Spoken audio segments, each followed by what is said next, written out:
बिस्मिल्लाहिर्रहमानिर्रहीम। अस्सलाम वालेकुम नाज़रीन, आप देख रहे हैं यूट्यूब चैनल। मैं अली रज़ा हूँ। नाज़रीन, आज मैं बहुत ही अहम टॉपिक पे बात करने जा रहा हूँ जो कि चाइना और इंडिया के बिटवीन है। जैसा कि आप जानते हैं कि काफ़ी माह से चाइना और इंडिया के बिटवीन कशमकश चल रही है। वार का माहौल जो है वो बनता हुआ नज़र आ रहा है, जो कि नहीं होना चाहिए, ख़ित्ते के लिए डेंजरस है। लेकिन सूरत हाल जो है वो कुछ इस तरह की बनती हुई नज़र आ रही है, क्योंकि हम देख रहे हैं कि अमेरिका जो है वो फुली तौर पर इंडिया को सपोर्ट कर रहा है, जंग के लिए तैयार कर रहा है। और वो क्यों कर रहा है ऐसा? वो इसलिए कर रहा है कि चाइना को, जो कि बहुत ज़्यादा इकनॉमिकली स्ट्रॉन्ग होता जा रहा है, उसको डोमिनेट किया जाए। उसकी पोजीशन जो लेवल उसका अप होता जा रहा है, उसको डिक्रीज़ करने के लिए अमेरिका जो है वो ये सब चालें चल रहा है। और इसके लिए वो इंडिया को और बहुत से कंट्रीज़ को अपने साथ मिला रहा है, क्योंकि उसके पास और तो कोई रास्ता नहीं बचा।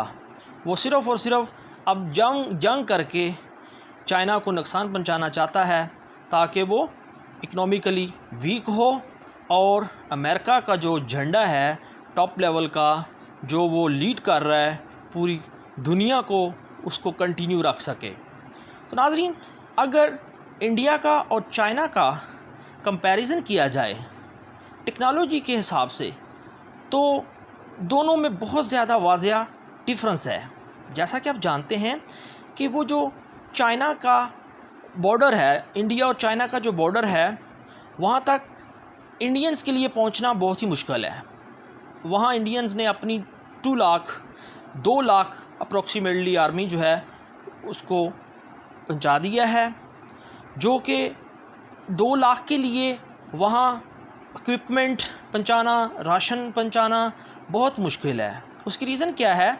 वो सारे का सारा जो है वो पहाड़ी इलाका है, माउंटेन्स हैं, और वो काफ़ी हाइट वाले माउंटेन्स हैं।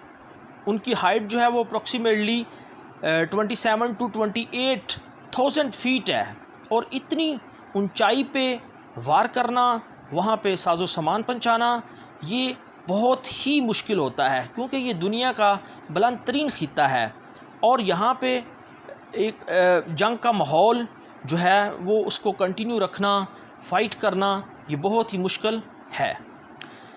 दूसरी तरफ अगर देखा जाए तो चाइना जो है वो काफ़ी देर से उसने स्ट्रेटजी बनाई हुई है, उसने वहाँ पे अपनी छावनियाँ बनाई हुई हैं, उसने पीछे से रास्ते जो हैं उनको अच्छी तरह हमवार किया हुआ है साजो सामान ले जाने के लिए।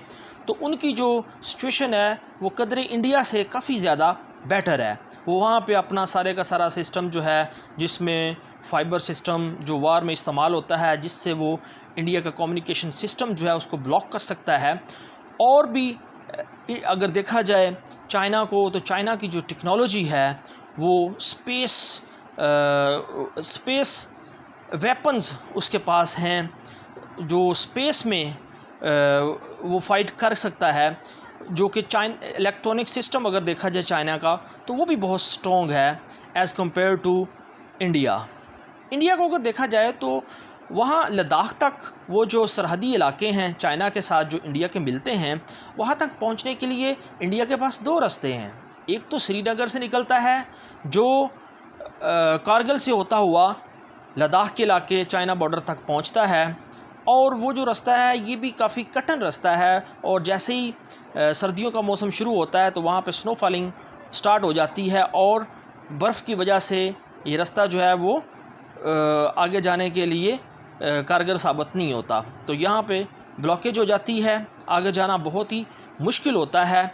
और दूसरा जो रास्ता है इंडिया के लिए अपने साजो सामान ले जाने के लिए चाइनी बॉर्डर के साथ लद्दाख के इलाकों में, वो मनाली का रास्ता है, जो कि और ज़्यादा डेंजरस है। वो तो अब जैसे ही सर्दी का मौसम स्टार्ट, इससे भी पहले ही वहाँ पे टेम्परेचर जो है वो काफ़ी लो हो जाता है, बर्फ़बारी स्टार्ट हो जाती है, और वो रास्ता जो है वो टोटली तौर पे ब्लॉक हो जाता है।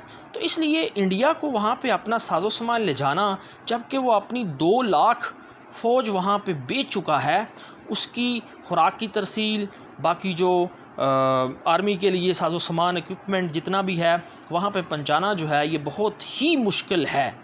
इसके लिए एक ही रास्ता बचता है जो कि ओनली एयर वाला रूट, उसी को ही इख्तियार किया जा सकता है साजो सामान ले जाने के लिए। जबकि दूसरी तरफ चाइना जो है उसने तो एक प्लानिंग के साथ बड़ा सूटेबल वहाँ पे एटमॉस्फेयर बनाया हुआ है। उन्होंने काफ़ी देर से ये स्ट्रेटजी बनाई हुई थी, पूरी स्ट्रेटजी बना के उन्होंने फिर इंडिया के साथ जो है वो ये सारा सिलसिला स्टार्ट किया है। लेकिन इंडिया जो है उसको अपनी पोजीशन को वहाँ पे कंटिन्यू रखना, 2 लाख फ़ौज के लिए सब कुछ ले जाना इंतहाई मुश्किल है। अब चाइना के पास देखा जाए तो इंडिया के पास 3 ही ऑप्शन है, या तो वो विदड्रा कर जाए, या फिर स्टेटस को उस पर वो कायम रहे, या फिर जंग करके वो अपने इलाके जो है वो वापस छीन ले।